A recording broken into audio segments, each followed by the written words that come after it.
നിങ്ങൾക്കറിയോ തോള് വേദന, അതായത് നമ്മൾ ഏറ്റവും കൂടുതൽ ക്ലിനിക്കിൽ അല്ലെങ്കിൽ ഹോസ്പിറ്റലിൽ കേൾക്കുന്ന കംപ്ലൈൻ്റാണ്. അത് ഒരു പ്രായമായവരുണ്ട്, ചെറുപ്പക്കാരുണ്ട്, പല ആളുകളും തോള് വേദന എന്ന് പറയും. പല കാരണങ്ങളും ഉണ്ടാകും. ചില ആളുകൾക്ക് എന്തെങ്കിലും വീണ് പരിക്ക് പറ്റിയിട്ടുണ്ടാകും, ചില ആളുകൾക്ക് കുറേ കാലം മുമ്പ് എന്തെങ്കിലും ആക്സിഡൻറ്റ് ഉണ്ടായിട്ടുണ്ടാകും. അങ്ങനത്തെ പല കാരണങ്ങളും ആളുകൾ തോള് വേദന എന്ന് പറയും. ഇന്ന് നമുക്ക് തോള് വേദന അതിൻ്റെ മേജർ കാരണങ്ങൾ അതെങ്ങനെയൊക്കെ ചികിത്സിക്കാം എന്ന് നോക്കാം. ഇപ്പോൾ ഒരു തോളുവേദന ഒരാൾക്കുണ്ട്. അപ്പോൾ നമ്മൾ ഫസ്റ്റ് ചോദിക്കുന്നത് എത്ര കാലമായി തുടങ്ങിയിട്ട്, തോളുവേദന ഇപ്പോൾ തുടങ്ങിയതാണോ, നിങ്ങളെന്തേ വീണോ, നിങ്ങൾക്ക് എന്തെങ്കിലും പറ്റിയോ, അതോ ഇത് മെല്ലെ തുടങ്ങിയതാണോ എന്ന് ചോദിക്കും. അപ്പോൾ ഇപ്പോൾ അയാൾ പറയാണ്, ഞാൻ ഒരാഴ്ച മുമ്പ് വീണിരുന്നു, ശക്തമായിട്ട് വീണിരുന്നു, അല്ലെങ്കിൽ ബൈക്കിൽ നിന്ന് തെറിച്ച് വീണിരുന്നു, അല്ലെങ്കിൽ ആരെയും കൈ പിടിച്ച് വലിച്ചിരുന്നു, അല്ലെങ്കിൽ അത് മുമ്പെന്നോ ആക്സിഡൻറ്റ് പറ്റിയിട്ട് ഓപ്പറേഷൻ കഴിഞ്ഞിരുന്നു. അതൊക്കെ പല പല എൻറ്റിറ്റിയാണ്. സോ ഇത് നമുക്ക് നോക്കാം. ഇതിൽ മോസ്റ്റ് കോമൺ കാരണം എന്ന് പറയുന്നത് ഒരു തോളുവേദന എന്ന് പറഞ്ഞാൽ നമ്മൾ കുറച്ച് പ്രായമുള്ള ആളുകളിൽ എടുക്കാം. കാരണം ബാക്കിയുള്ള തോളുവേദനകളൊക്കെ എന്ന് പറഞ്ഞാൽ നമുക്ക് ഏറ്റവും കൂടുതൽ പെട്ടെന്ന് കണ്ടുപിടിക്കാം. ഈ പ്രായമുള്ള ആളുകൾ കുറച്ചൊരു 40 വയസ്സ് കഴിഞ്ഞാൽ അല്ലെങ്കിൽ 50 വയസ്സ് കഴിഞ്ഞാൽ അവർക്ക് വരുന്ന ഏറ്റവും കോമൺ ആയിട്ടുള്ള ഒരു തോളുവേദനയാണ് ഫ്രോസൺ ഷോൾഡർ അല്ലെങ്കിൽ അഡ്ഹസീവ് ക്യാപ്സുലൈറ്റിസ് എന്ന് പറയുന്നത്. ഈ ഫ്രോസൺ ഷോൾഡർ, ആ വാക്കുകൾ നേരെ ഫ്രോസൺ എന്ന് വെച്ചാൽ ഉറച്ച ഷോൾഡർ, ഐസായ പോയ ഷോൾഡർ, അതെങ്ങനെയാണ് വരുന്നത് നമുക്ക് നോക്കാം. അതിൻ്റെ ഇഷ്യൂ എന്താണെന്ന് വെച്ചാൽ അത് യൂഷ്വലി കാണുന്നത് ആളുകളിൽ പ്രത്യേകിച്ച് ഷുഗർ അല്ലെങ്കിൽ തൈറോയിഡ് അല്ലെങ്കിൽ മുമ്പ് എന്തെങ്കിലും പരിക്ക് പറ്റിയവർ അങ്ങനത്തെവരിലാണ് കൂടുതൽ കാണുന്നത്. അത് അവർ പറയും എനിക്ക് എപ്പോഴും ഷോൾഡർ വേദനയാണ്. പ്രത്യേകിച്ച് അവരെ ഇങ്ങനെ കൈ ഇങ്ങോട്ട് റൊട്ടേറ്റ് ചെയ്യുമ്പോഴും ബാക്കിലോട്ടൊന്ന് ഡ്രസ്സ് ഇടാൻ പറ്റുന്നില്ല, അല്ലെങ്കിൽ ഹുക്ക് ഇടാൻ പറ്റുന്നില്ല, തിരിക്കാൻ പറ്റുന്നില്ല. പ്രത്യേകിച്ച് രാത്രി കിടന്നാൽ ഭയങ്കര വേദന, ഷോൾഡർ മൊത്തം വേദന, അങ്ങോട്ട് സൈഡിലോട്ട് തിരിഞ്ഞു കിടക്കാൻ പറ്റുന്നില്ല എന്നൊക്കെ പറയും. രാത്രി ഭയങ്കര വേദന എന്ന് പറയും. ഒരു മൂവ്മെൻറ്റ്സ് റെസ്ട്രിക്ഷനും ഉണ്ടാവും. അപ്പോൾ അതിനാണ് ഫ്രോസൺ ഷോൾഡർ. അതായത് നമ്മൾ ഷോൾഡർ ജോയിൻറ്റ് ഉറച്ച് പോവുക. അതെന്ന് വെച്ചാൽ ഇപ്പോൾ നിങ്ങൾ നോക്കുകയാണ്, ഇപ്പോൾ ഈ ഷോൾഡർ ജോയിൻറ്റ് നോക്കുക, ഇതാണ് ഇപ്പോൾ ഒരു ഷോൾഡർ ജോയിൻറ്റ് എന്ന് പറയുന്നത്. ഷോൾഡർ ജോയിൻറ്റ് വെച്ചാൽ നമ്മളെ കയ്യിൻ്റെ എല്ലുണ്ട്, അത് നമ്മളെ ഈ ഷോൾഡറിൻ്റെ ഈ സ്കാപ്പുള അല്ലെങ്കിൽ ക്ലാവിക്കലായിട്ട് ബന്ധപ്പെടുന്ന ഈ ജോയിൻ്റാന്ന് പറയുന്നത്. ഈ ജോയിൻറ്റിൻ്റെ ഉള്ളിൽ, അതായത് ഈ കയ്യിൻ്റെ എല്ലും നമ്മൾ ഷോൾഡർ ബോൺസുമായിട്ട് ഹ്യൂമറസും ജോയിൻറ്റിനായിട്ട് നിൽക്കുന്ന ഒരു ക്യാപ്സ്യൂളുണ്ട്, അത് പറ്റി പിടിക്കുക. അതായത് അതിൻ്റെ ഉള്ളിൽ ഐസ് പോലെ ഉറച്ചു പോകുന്നതിന് ഫ്രോസൺ ഷോൾഡർ എന്ന് പറയുന്നത്. അതൊരു സ്റ്റാറ്റിക് ആയിട്ടുള്ള കണ്ടീഷനാണ്. യൂഷ്വലി അത് എന്താ വെച്ചാൽ അവർ കുറേ കാലമുള്ള, ഇപ്പോൾ ഒരു ഷുഗർ ഉള്ളായിരുന്ന ഒരു പ്രോ ഇൻഫ്ലമേറ്ററി കണ്ടീഷനാണ്. അത് കുറേ കാലമായിട്ട് ബോഡിയിൽ ആ ജോയിൻറ്റിലൊക്കെ നീര് വരാം, തൈറോയ്ഡ് ഉള്ളവർക്ക് നീര് വരാം. ഇങ്ങനെയൊക്കെ ആയിട്ട് അത് അധികം ശ്രദ്ധിക്കാതെ മെല്ലെ മെല്ലെ ആ ജോയിൻറ്റ് ഐസ് പോലെ ഉറച്ച് പോയിട്ട് പെയിനായിട്ട് മാറുന്ന ഫ്രോസൺ ഷോൾഡർ എന്ന് പറയുന്നത്. അത് സാധാരണ രീതിയിൽ അത് എക്സസൈസ് ചെയ്തിട്ട് ഈ ജോയിൻ്റ് എല്ലാം മൂവ് ചെയ്തിട്ട് എക്സസൈസ് മെഡിസിൻ എല്ലാം എടുത്താൽ, നീര് പോലുള്ള മരുന്നെല്ലാം എടുത്താൽ അത് മാറാറുണ്ട്. പക്ഷേ ചില ആളുകൾക്ക് അത് മാറാറില്ല. കുറേ എക്സസൈസ്, ഫിസിയോതെറാപ്പി അങ്ങനത്തെവർക്ക് അത് ചെയ്യാൻ പറ്റുന്നതാണ് നമുക്ക് ഫ്രോസൺ ഷോൾഡറിൽ ഹൈഡ്രോ ഡയലറ്റേഷൻ എന്ന് പറയുന്നത്. എന്ന് വെച്ചാൽ നമ്മൾ സ്കാൻ ചെയ്തിട്ട് കണ്ടുപിടിക്കും വേറെ അസുഖമൊന്നുമില്ല, വേറെ ഈ വള്ളികളൊന്നും പൊട്ടിയിട്ടില്ല, അങ്ങനെയുള്ള സ്കാൻ ചെയ്തിട്ട് കണ്ടുപിടിക്കുക. എന്നിട്ട് ആ ജോയിൻ്റ് നോക്കിയിട്ട് അവിടെ പറ്റി പിടിച്ചിരിക്കുന്ന ക്യാപ്സ്യൂള് നമ്മൾ ലോക്കൽ അനസ്തെറ്റിക് അല്ലെങ്കിൽ ചെറിയ ഡെക്സ്ട്രോസ് മിക്സ്ചറെല്ലാം വെച്ചിട്ട്, സലൈനെല്ലാം വെച്ചിട്ട് ആ ക്യാപ്സ്യൂളൊന്ന് നമ്മൾ ആ ജോയിൻ്റ് ടൈറ്റ് ആയിരിക്കുന്നത് ലൂസാക്കാൻ പറ്റും ഇഞ്ചക്ഷൻ വഴി. ലൈവായിട്ട് കണ്ടുകൊണ്ട് നമുക്ക് മോണിറ്ററിൽ കണ്ടുകൊണ്ട് ലൂസ്, അതിനാണ് ഷോൾഡർ ഹൈഡ്രോ ഡയലറ്റേഷൻ USD എന്ന് പറയുന്നത്. അത് ചെയ്തിട്ട് എക്സസൈസ് എല്ലാം ചെയ്താൽ യൂഷ്വലി ആ ഉറച്ചിരിക്കുന്ന ജോയിൻ്റ് ഒന്ന് ലൂസ് ആയാൽ തന്നെ നമ്മൾ കൈ ഫ്രീ ആവും. കാരണം ഈ ഫ്രോസൺ ഷോൾഡർ എന്ന് പറഞ്ഞാൽ വലിയൊരു പത്തോളജിക്കൽ കണ്ടീഷൻ എന്ന് പറയാൻ പറ്റില്ല. കാരണം കൈ പൊട്ടിയിട്ട് അത് ജോയിൻറ്റ് മാറുക അങ്ങനത്തെ ഒന്നുമില്ല. അത് നമുക്ക് ആൾറെഡി ഉള്ളൊരു ക്യാപ്സ്യൂൾ, ഒരു ജോയിൻറ്റ് അതൊന്ന് ഉറച്ചു പോകുന്നതാണ്. അത് നമ്മളൊന്ന് വിടിച്ച് ഒന്ന് ലൂസാക്കി കൊടുത്താൽ അത് ഓട്ടോമാറ്റിക്കായിട്ട് പിന്നെ എക്സസൈസ് എല്ലാം ചെയ്താൽ അത് റെഡി ആയിട്ട് എടുക്കും. അതാണ് ഫ്രോസൺ ഷോൾഡർ എന്ന് പറയുന്ന കോമൺ കണ്ടീഷൻ എന്ന് പറയുന്നത്. ബാക്കിയുള്ള പ്രധാനപ്പെട്ട ഒരു കാര്യമാണ് ഷോൾഡർ പെയിൻ എന്ന് പറയുന്നത് ഈ റൊട്ടേറ്റർ കഫ് ഇഞ്ചറി. നമുക്ക് ആ റൊട്ടേറ്റർ കഫ് എന്ന് പറഞ്ഞാൽ അതപ്പോൾ നമ്മളെ ഈ കയ്യിൻ്റെ അല്ലേ, അതായത് ഹ്യൂമറസ് ഈ ഷോൾഡർ ജോയിൻ്റായിട്ട് ബന്ധിപ്പിക്കുന്ന ഒരു വള്ളികളുണ്ട്. അതായത് അവിടെ കൈ നമ്മൾ ഇവിടെ ഇങ്ങനെ ഷോൾഡറായിട്ട് പിടിച്ചു നിർത്തുന്ന വള്ളികൾ, അതിനെ റൊട്ടേറ്റർ കഫ് എന്ന് പറയാം. അതാണ് നമ്മൾ ഈ റൊട്ടേറ്റീവ് മൂവ്മെൻറ്റ്സിനൊക്കെ ഹെൽപ്പ് ചെയ്യുന്നത്. നമുക്കൊന്ന് കായ് പൊക്കാൻ ഇളക്കാനൊക്കെ സഹായിക്കുന്ന വള്ളികളാണത്, പാടകൾ, മസിലുകൾ. അതിനെന്താ വെച്ചാൽ അത് യൂഷ്വലി വരുന്നത് സുപ്രാസ്പൈനറ്റസ്, സബ്സ്കാപ്പുലാറിസ്, ഇൻഫ്രാസ്പൈനറ്റസ്, ടെറിസ് മേനർ എന്ന 4 മസിലുകളാണ് വരുന്നത്. അതിൽ ഏറ്റവും കോമൺ ആയിട്ടുള്ളൊരു മസിലാണ്, ഡാമേജ് വരുന്നൊരു മസിലാണ് സുപ്രാസ്പൈനറ്റസ് എന്ന് പറയുന്നത്. സുപ്രാസ്പൈനറ്റസ് എന്ന് പറയുന്ന ഒരു മസിൽ, അതൊരു വള്ളി. അത് നമ്മളെ ഷോൾഡറിന്, നമ്മളെ ഈ കയ്യിൻ്റെ ഈ കൈക്കുഴേൻ്റെ കുറച്ച് താഴെ ആയിട്ടാണ് അത് ഇൻസേർട്ട് ചെയ്യുന്നത്. അതിൻ്റെ പ്രത്യേകത, ആ ഇൻസേർട്ടിൻ്റെ പ്രത്യേകത എന്താണെന്ന് വെച്ചാൽ നമ്മളതിന് ഇഞ്ചുറി പറ്റും. എങ്ങനെയാണെന്ന് വെച്ചാൽ നമ്മൾ ഇപ്പോൾ ബൈക്കിൽ നിന്ന് സ്ലിപ്പായിട്ട് വീഴുക, അല്ലെങ്കിൽ കൈ ആരും പെട്ടെന്ന് പിടിച്ച് വലിക്കുക, അല്ലെങ്കിൽ കൈ ഫുള്ള് ഷോൾഡർ ഇങ്ങനെ അടിച്ച് വീഴുക, അങ്ങനെയൊക്കെ വന്നിട്ട് ഓരോരുത്തർ കംപ്ലയിൻറ്റ് പറയും. അവർ ഫസ്റ്റ് എങ്ങനെ ചെയ്യും, ഹോസ്പിറ്റലിൽ പോകും. ഹോസ്പിറ്റലിൽ പോയിട്ട് എന്ത് ചെയ്യും, കൈ ഇവിടെ നല്ല വേദന ഉണ്ടെന്ന് പറയും. എക്സ്റേ എടുക്കും. എക്സ്റേയിൽ ഒരു കുഴപ്പമുണ്ടാവില്ല. യൂഷ്വലി പൊട്ടൊന്നും ഉണ്ടാവില്ല എല്ലിന്. മെഡിസിൻ കഴിച്ചോളൂ എന്ന് പറയും, മെഡിസിൻ കഴിക്കും, പക്ഷേ വേദന മാറില്ല. ആ വേദനക്കൊരു പ്രത്യേകത ഉണ്ട്. അത് അതിൻ്റെ ഗ്രേഡ് അനുസരിച്ച് ആ മസിൽ ഫുള്ളായിട്ട് പൊട്ടിയില്ലെങ്കിൽ ആ വേദന കുറച്ച് കഠിനമായിരിക്കും. നമ്മളെ കൈ ഒരു കുറച്ച് പൊക്കിയാൽ അത് ഒരു വീക്ക്നെസ് വരും. കുറച്ച് പൊക്കിയാൽ എന്തെങ്കിലും കയ്യിലൊരു കവർ പിടിക്കാനോ സാധനം പിടിക്കാനോ അല്ലെങ്കിൽ കുട്ടികളെ പിടിക്കാനോ തോന്നുമ്പോൾ, അല്ലെങ്കിൽ കുറച്ച് നേരം മൊബൈലിൽ ഇങ്ങനെ കയ്യിൽ പിടിച്ചാൽ തന്നെ വീക്ക്നെസ്സും ഒരു വേദനയും വരും. ആ വേദനയ്ക്ക് ഒരു പ്രത്യേകത, ആ വേദന വെച്ചാൽ നമ്മളെ ഈ ഷോൾഡറിൻ്റെ ഇവിടെ ഈ തോളിൻ്റെ ഇവിടെ ഈ മസിൽ വന്ന് ചേരുന്ന ഏരിയയിൽ ഇങ്ങനെ ഒരു കടച്ചിൽ, ഒരു കുത്തിപ്പറച്ചിലായിട്ട് ആ വേദന ഉണ്ടാവുക. പ്രത്യേകിച്ച് അങ്ങോട്ട് തിരിഞ്ഞ് കിടക്കുമ്പോൾ മൊബൈൽ പിടിക്കുമ്പോഴൊക്കെ കുറച്ച് രാത്രിയൊക്കെ ആകുമ്പോൾ ഇവിടെ ഇങ്ങനെ കുത്തിപ്പറിച്ചിലുണ്ടാവും. ഈ ഒരു ഏരിയയിൽ ഇങ്ങനെ കുത്തിപ്പറിച്ചിലുണ്ടാവും. അതാണ് മസിൽ ഇൻസേഷനാണ്. അപ്പോൾ അങ്ങനത്തെ ഉള്ള എന്താ ചെയ്യുക വെച്ചാൽ അത് എക്സ്റേയിൽ കണ്ടോണമെന്നില്ല.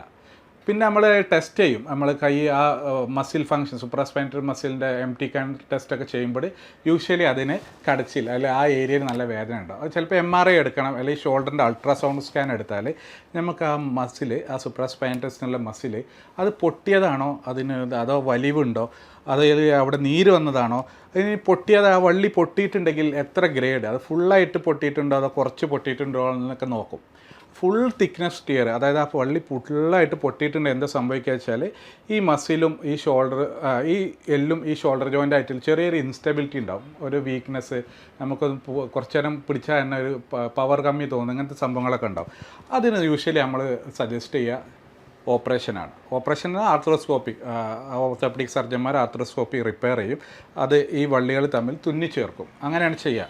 എന്നിട്ട് ചെയ്തിട്ട് അതാണ് അതിന് ബെസ്റ്റ് ഓപ്ഷൻ. ഇനി അവർക്ക് അതൊന്ന് നല്ല പ്രായമുള്ള ഒരാളാണ്, ഓപ്പറേഷൻ ചെയ്യാൻ പറ്റില്ല, അല്ലെങ്കിൽ വേറെ എന്തെങ്കിലും അസുഖങ്ങളുണ്ട്, തീരെ സാമ്പത്തികമായിട്ട് അങ്ങനെയാണെങ്കിൽ ഈ വള്ളീൻ്റെ ഇവിടെ, ഈ ഷോൾഡറിൻ്റെ അവിടെ പെയിൻ കുറയ്ക്കാനുള്ള നമുക്ക് സുപ്രാസ്കാപ്പുലർ നെർവ് ബ്ലോക്ക് എല്ലാം കൊടുക്കാം. എന്നിട്ട് ഫിസിയോതെറാപ്പി എല്ലാം ചെയ്ത് നോക്കാം. അത് ഓപ്പറേഷൻ ചെയ്യാൻ പറ്റില്ല. ഇനി അത് മാത്രമല്ല, ഇനി ഇപ്പോൾ നമ്മൾ സ്കാൻ എടുത്തപ്പം കാണുന്നത് ചെറിയൊരു വിള്ളൽ അല്ലെങ്കിൽ ചെറിയൊരു ടെൻഡിനോസിസ്, നീര് കാര്യങ്ങളൊക്കെ ആണെങ്കിൽ നമുക്ക് ഡയറക്റ്റായിട്ട് അവിടെ എന്ത് ചെയ്യാൻ പറ്റും, നീര് വലിയാനുള്ള ഇഞ്ചക്ഷൻ കൊടുക്കാൻ പറ്റും. സ്കാൻ ചെയ്തിട്ട് ആ മസിൽ കണ്ടുപിടിച്ച് നീര് വലിയാനുള്ള ഇഞ്ചക്ഷൻ, അല്ലെങ്കിൽ നമുക്ക് എന്തെങ്കിലും കൊടുക്കാൻ പറ്റും, PRP, പ്ലേറ്റ്ലെറ്റ് റിച്ച് പ്ലാസ്മ പോലെയുള്ള ആ പാടൊന്ന് റിപ്പയർ ചെയ്യാനുള്ള ഇഞ്ചക്ഷൻ കൊടുത്താൽ അതിൽ ആ വേദനയും കടച്ചിലും കുറയാറുണ്ട്. ഈ കാര്യം നമ്മൾ ശ്രദ്ധിക്കേണ്ടത് വെച്ചാൽ ഇത്തരം കാര്യങ്ങളിൽ നമ്മൾ ഈ സുപ്രാസ്പൈനറി ടിയർ ഇങ്ങനത്തെ കാര്യങ്ങൾ, ഈ മസിലൊക്കെ ഡാമേജ് ആകുമ്പോൾ എന്ത് സംഭവിക്കും, ഇത്തരം ആളുകൾക്കും ഫ്രോസൺ ഷോൾഡർ ഭാവിയിൽ വരാനുള്ള ചാൻസ് ഉണ്ട്. കാരണം ഇവിടെ ഡാമേജായി നമ്മൾ ഈ കൈയിൻ്റെ മൂവ്മെൻറ്റ്സ് എല്ലാം കുറയ്ക്കുമ്പോൾ ഇതിൻ്റെ ഉള്ളിലോട്ട് ഇങ്ങനെ നീരിറങ്ങിയിട്ട് അതൊരു ഫ്രോസൺ ഷോൾഡറായിട്ട് മാറും. അപ്പോൾ അത് രണ്ടും ഓവർലാപ്പ് ചെയ്താനും വേണ്ട. അത് മാത്രമല്ല, ഇവിടെ ഈ മസിൽ പൊട്ടിയിരിക്കുന്ന കാരണം തന്നെ ഇതിൻ്റെ മേലെയുള്ള ട്രപ്പീസിയസ് മസിൽ എന്ന് പറഞ്ഞിട്ടുണ്ട്, മേജർ മസിലാണ്. നമ്മളെ കഴുത്തിൻ്റെ ഇതുവരെ ഷോൾഡർ വന്ന് താഴെ വരെ പോകുന്ന ഒരു മേജർ മസിലുണ്ട്. അതിലൊക്കെ നീര് വന്നിട്ട് അവിടെ ട്രിഗർ പോയിൻ്റ്, അതായത് തൊട്ടാലിങ്ങനെ വേദന, മൊത്തത്തിലൊരു കടച്ചിൽ പോലെ വരും കയ്യിലോട്ട്. മനസ്സിലായില്ലേ? അപ്പോൾ അതിനാണ് മയോഫേഷ്യൽ പെയിൻ സിൻഡ്രോം അല്ലെങ്കിൽ ട്രിഗർ പോയിൻ്റ് എന്നൊക്കെ പറയുന്നത്. അപ്പോൾ അത് ഷോൾഡർ ജോയിൻറ്റ് മാത്രം പഴക്കം ചെയ്യുന്നതോറും അത് കൂടി വരും. അതായത് ഷോൾഡർ ജോയിൻറ്റ് മാത്രം ട്രീറ്റ് ചെയ്താൽ പോരാ, നമുക്ക് ആ മസിലിൻ്റെ ഈ പണിഞ്ഞിരിക്കുന്ന മസിൽ വള്ളികളൊക്കെ ട്രിഗർ പോയിൻ്റൊക്കെ റിലീസ് ചെയ്യണം. അതേപോലെ ഫിസിയോതെറാപ്പി ചെയ്യണം, ആ നീര് വലിയാനുള്ള ഇഞ്ചക്ഷൻ കൊടുക്കണം. ഫുള്ളായിട്ട് പൊട്ടിയണമെങ്കിൽ അത് സർജറിയാണ് അതിന് ഏറ്റവും വലിയ ബെസ്റ്റായിട്ടുള്ള കാര്യങ്ങൾ ചെയ്യാനുള്ളത്. അതാണ് നമ്മൾ റൊട്ടേറ്റർ കഫ് ഇഞ്ചറി എന്ന് പറയുന്നത്. ഇപ്പോൾ രണ്ട് കാര്യങ്ങളാണ് ഇപ്പോൾ നമ്മൾ ഷോൾഡർ പെയിൻ്റെ മോസ്റ്റ് കോമൺ ആയിട്ട് പറയുന്നത്, ഫ്രോസൺ ഷോൾഡർ, രണ്ടാമത്തെ റൊട്ടേറ്റർ കഫ് ഇഞ്ചറി. കൂടുതൽ കാണപ്പെടാത്ത കാര്യങ്ങളാണ് നമ്മൾ ഈ എല്ലിനുണ്ടാകുന്ന ചെറിയ ട്യൂമറുകൾ, ഈ ചെറിയ ട്യൂമറുകൾ അല്ലെങ്കിൽ മുഴകളൊക്കെ ഉണ്ടായാലും അതിൻ്റെ ഉള്ളിൽ നീര് വരും. പിന്നെ വരുന്നതാണ് ഫ്രാക്ചർ, പൊട്ട്. എല്ലിന് പൊട്ടുണ്ടായാൽ നമുക്ക് എന്തായാലും അത് ഒരു അക്യൂട്ടായിട്ടുള്ള ഈവൻ്റ് ആയിരിക്കും, അല്ലെങ്കിൽ അവിടെ എക്സ്റേയിൽ കാണാൻ പറ്റും. പിന്നെ ഉള്ളതാണ് ഇവിടെയുള്ള ഫേഷ്യകൾ, മസിലുകൾ, അതിലെല്ലാം നീര് വരുന്നത്. അതിൽ ഏറ്റവും പ്രധാനപ്പെട്ട ഒരു കാര്യമാണ് ഡെൽറ്റോയിഡ് മസിലും ട്രപ്പീസിയസ്, കഴുത്തിൽ നിന്ന് ഇതിൽ കൂടെ ഇങ്ങനെ പോകുന്ന മെയിൻ മസിലുകളൊക്കെ നീര് വരുന്നത്. അതേപോലെ തന്നെ AC ജോയിൻറ്റ്, അക്രോമിയോ ക്ലാവിക്കുലർ ജോയിൻ്റ് എന്ന് പറയും. അതായത് നമ്മൾ ഈ ക്ലാവിക്കിളും ഈ ഇത് ബോണായിട്ട് ബന്ധപ്പെട്ട് അവിടെ ഒരു ജോയിൻ്റ് ഉണ്ട്, അതിൻ്റെ ഉള്ളിൽ നീരിറങ്ങിയാലൊക്കെ നമുക്കൊരു ഇങ്ങനെ ഒരു ഷോൾഡർ കരകര ശബ്ദം ഉണ്ടാവും, ഒരു നമ്മളെ ഇളകുമ്പോഴൊക്കെ കിറുന്ന ശബ്ദം ഉണ്ടാവും. ഇവിടെ തൊടുമ്പോൾ, ഈ പോയിൻ്റ് തൊടുമ്പോൾ നല്ല വേദനയുണ്ടാവും. ഇതൊക്കെ ഒരു കോംപ്ലക്സ് ആയിട്ട് വരുന്നൊരു പെയിനാണ്. അപ്പോൾ അപ്പോൾ അതിൻ്റെ ഉള്ളിലോട്ടും നമുക്ക് അവിടെ നീരുണ്ട്, AC ജോയിൻ്റ്. അപ്പോൾ MRI അല്ലെങ്കിൽ USG സ്കാൻ എടുത്ത് നമുക്ക് കണ്ടുപിടിക്കാൻ പറ്റും. അതിൻ്റെ ഉള്ളിലോട്ട് നമുക്ക് വളരെ low dose, less than 1 ml മരുന്ന് സ്കാൻ ചെയ്ത് കൊടുത്താൽ നല്ല വ്യത്യാസം ഉണ്ടാവും. അപ്പോൾ വേറെ ഒരു കാര്യമാണ് ഈ ജനറലായിട്ട് വരുന്ന ഈ ഷോൾഡർ പെയിനിൽ മൊത്തത്തിൽ ഇതിപ്പോൾ ബാക്കിയുള്ള അസുഖങ്ങൾ കൊണ്ടും വരാം. എങ്ങനെ ഈ റുമറ്റോയിഡ്, വാദസംബന്ധമായിട്ടുള്ള രോഗം, ഗൗട്ട്, യൂറിക് ആസിഡ്, അങ്ങനത്തെ കാര്യങ്ങൾ. പിന്നെ ഈ കഴുത്തുനിന്ന് വരുന്ന ഈ കഴുത്തിൽ എന്തെങ്കിലും നരമ്പിന് ഇപ്പോൾ 6-ാമത്തെ 7-ാമത്തെ ഒക്കെ ഡിസ്കിന് ഡാമേജ് ഉണ്ട്, അതും ഷോൾഡറിലായിട്ട് വരാം. പക്ഷെ അതൊക്കെ ഇവിടുന്ന് കടഞ്ഞിറങ്ങുന്ന പോലെ തോന്നുക. പക്ഷേ ഇവിടെ മാത്രമാകുമ്പോൾ അതാണ് നമ്മൾ ഷോൾഡർ ജോയിൻ്റ് എന്നുള്ള പത്തോളജി ആയിട്ട് നോക്കുന്നത്. പിന്നെ വേറൊരു കോസാണ് ബൈസെപ്സ് ടെൻഡിനോസിസ് എന്ന് പറയുന്നത്. പ്രത്യേകിച്ച് ഈ ഷട്ടിൽ കളിക്കുക യങ്ങായിട്ടുള്ള ആളുകൾക്ക് നമ്മൾ ബൈസെപ്സ് മസിലുണ്ട്, ഇവിടെയുള്ള മെയിൻ മസിൽ, ഇവിടുന്ന് കയ്യിൽ നിന്ന് മേലോട്ട് പോകുന്നത്. ആ ബൈസെപ്സിൻ്റെ ഇൻസേഷൻ സൈറ്റിൽ നീര് വന്നാലും ഇവിടെ ഭയങ്കര പെയിൻ വരും, നമ്മൾ കൈ മടക്കുമ്പോഴും ഇളക്കുമ്പോഴൊക്കെ.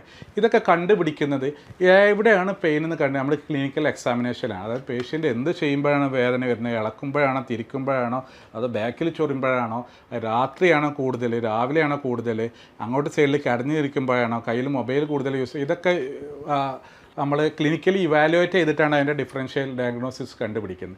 അത് കണ്ടുപിടിച്ചിട്ട് മെഡിസിൻ കഴിക്കണം, എക്സസൈസ് ചെയ്യണം, ഫിസിയോതെറാപ്പി ചെയ്യണം. എന്നിട്ട് കുറയുന്നില്ലെങ്കിലാണ് നമ്മൾ ഇൻ്റർവെൻഷൻ ചെയ്യുന്നത്. ഇൻ്റർവെൻഷൻ ഏറ്റവും കൂടുതൽ ചെയ്യുന്നത് അൾട്രാസൗണ്ട് അല്ലെങ്കിൽ USG മെഷീൻ കണ്ടുപിടിച്ചിട്ട് നമ്മൾ എവിടെയാണ് ഇഷ്യൂ ഉള്ളത്, എവിടെയാണ് നീരുള്ളത്, അങ്ങോട്ട് നേരിട്ട് മരുന്ന് കൊടുക്കുക. അതിൻ്റെ കൂടെ തന്നെ അതിൻ്റെ ആയിട്ട് ബന്ധപ്പെട്ടിട്ടുള്ള മസിലുകൾ അവിടെ ഫേഷ്യൽ പ്ലെയിൻ ബ്ലോക്ക് അല്ലെങ്കിൽ അൾട്രാസൗണ്ട് ഗൈഡ് ഡ്രൈ നീഡ്ലിംഗ് ഒക്കെ ചെയ്താൽ ഒത്തിരി മാറ്റം ഉണ്ടാവും.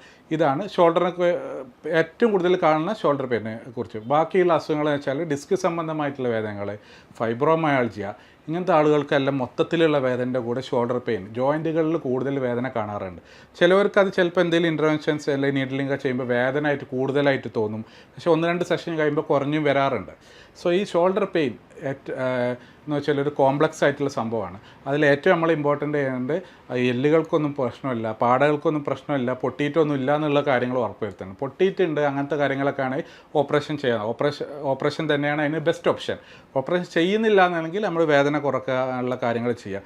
നേരെ മറിച്ച് ഫുള്ളായിട്ട് പൊട്ടിയിട്ടില്ല, ഈ ഓരോ ജോയിൻറ്റുകളിൽ പ്രത്യേകിച്ച് ഇവിടെ സബ് ഡെൽറ്റോയിഡ്, സബ് അരക്നോയിഡ്, ബേഴ്സാറിനൊരു പാടയെല്ലാം ഉണ്ട്. അതായത് ഓരോ മസിലുകൾ ഇങ്ങനെ ഇവിടെ അടുക്കി വെച്ചിരിക്കുകയാണ് നമ്മുടെ ഷോൾഡറിൽ. അതിൻ്റെ അടിയിലുള്ള പാടകളിലെല്ലാം നീര് വന്നാലും ഇവർക്ക് നമുക്ക് കൈ പൊക്കാൻ, പെയിൻഫുൾ ആർക്ക് സിൻഡ്രോം അല്ലെ AC ജോയിൻ്റ് പെയിൻ എന്നൊക്കെ പറഞ്ഞിട്ടുള്ള സംഭവങ്ങളുണ്ട്. അതിൻ്റെ അടിയിൽ നമ്മൾ സ്കാൻ ചെയ്തേക്കാണ്, നമ്മൾ ലൈവായിട്ട് സ്കാൻ ചെയ്ത് നോക്കും. എന്നിട്ട് നോക്കിയിട്ട് എവിടെയാണ് നീരുള്ളത്, എവിടെ പ്രശ്നമുള്ളത് നോക്കിയിട്ട് അവിടെ നീര് വലിയാണ് രക്തോട്ടം കൂടാനുള്ള ഇഞ്ചക്ഷൻ കൊടുത്തായിട്ട് എന്നിട്ട് പിന്നെ ഫിസിയോതെറാപ്പി ചെയ്താൽ നല്ല റിസൾട്ട് ഉണ്ടാകുന്ന ഒരു കാര്യമാണ് ഷോൾഡർ പെയിൻ എന്ന് പറയുന്നത്. അതേപോലെ തന്നെ ഫ്രോസൺ ഷോൾഡർ ഞാൻ ഒന്നുകൂടെ പറയുകയാണ്. ഫ്രോസൺ ഷോൾഡർ എന്ന് പറഞ്ഞാൽ വളരെയധികം പെട്ടെന്ന് മാറ്റിയെടുക്കാൻ പറ്റുന്ന കാര്യമാണ്. പക്ഷേ ഫ്രോസൺ ഷോൾഡർ നമ്മൾ ശ്രദ്ധിക്കേണ്ട വേറെ ലിഗമെൻറ്റ്, വേറെയുള്ള മസിലിനൊന്നും ഇഞ്ചുറി ഇല്ലയെന്ന് ഉറപ്പ് വരുത്തിയിട്ട് അതിൻ്റെ ഉള്ളിലോട്ട് ആ ക്യാപ്സ്യൂൾ ഒട്ടിപ്പിടിച്ചിട്ട് ക്യാപ്സ്യൂളൊന്ന് വിടിയിച്ചാൽ തന്നെ അതിൻ്റെ ശേഷം എക്സസൈസ് ചെയ്താൽ പെട്ടെന്ന് മാറുന്നൊരു കാര്യമാണ് ഫ്രോസൺ ഷോൾഡർ എന്ന് പറയുന്നത്. സോ ഇത്രയും ആണ് എനിക്ക് ഈ ഷോൾഡർ പെയിനെ കുറിച്ച് പറയാനുള്ളത്. അപ്പോൾ ഷോൾഡർ പെയിന് മെയിനായിട്ട് നമ്മൾ ശ്രദ്ധിക്കേണ്ടതെന്ന് വെച്ചാൽ അതിന് വേറെ പ്രത്യേകിച്ച് പരിക്കൊന്നും പറ്റിയിട്ടില്ല എന്നുള്ള കാര്യങ്ങളുണ്ടാകും. പരിക്ക് പറ്റിയിട്ടുണ്ടെങ്കിൽ ഏത് മസിലിനാണ് ഏത് എല്ലിനാണെന്നുള്ള ഉറപ്പ് വരുത്തണം. അത് ഓപ്പറേഷൻ ചെയ്യേണ്ട കാര്യങ്ങളാണ് ഓപ്പറേഷൻ ചെയ്യണം. ഓപ്പറേഷൻ ചെയ്യാത്ത വലിയ പൊട്ടലൊന്നുമില്ല, വലിയ ഇൻസ്റ്റബിലിറ്റി, അതായത് ഷോൾഡർ ജോയിൻറ്റ് ഫുള്ളായിട്ട് പോന്നിട്ടൊന്നുമില്ല, ജോയിൻറ്റ് ഇളകിയിട്ടൊന്നുമില്ല, അങ്ങനത്തെ ഒക്കെ ഉറപ്പ് വരുത്തിയിട്ട് നമ്മൾ നീര് കാര്യങ്ങൾ, ഈ ചെറിയ കീറലുകൾ അങ്ങനത്തെ ഒക്കെ ആണെങ്കിൽ നമുക്ക് ഡയറക്റ്റായിട്ട് അൾട്രാസൗണ്ട് വഴി മെഡിസിൻ കൊടുത്താൽ എന്നിട്ട് അതിനോട് കൂടുതൽ ഫിസിയോതെറാപ്പി എല്ലാം ചെയ്താൽ പെട്ടെന്ന് മാറ്റിയെടുക്കാവുന്ന ഒരു അസുഖമാണ് ഷോൾഡർ ജോയിൻറ്റ് പെയിൻ എന്ന് പറയുന്നത്. Thank you.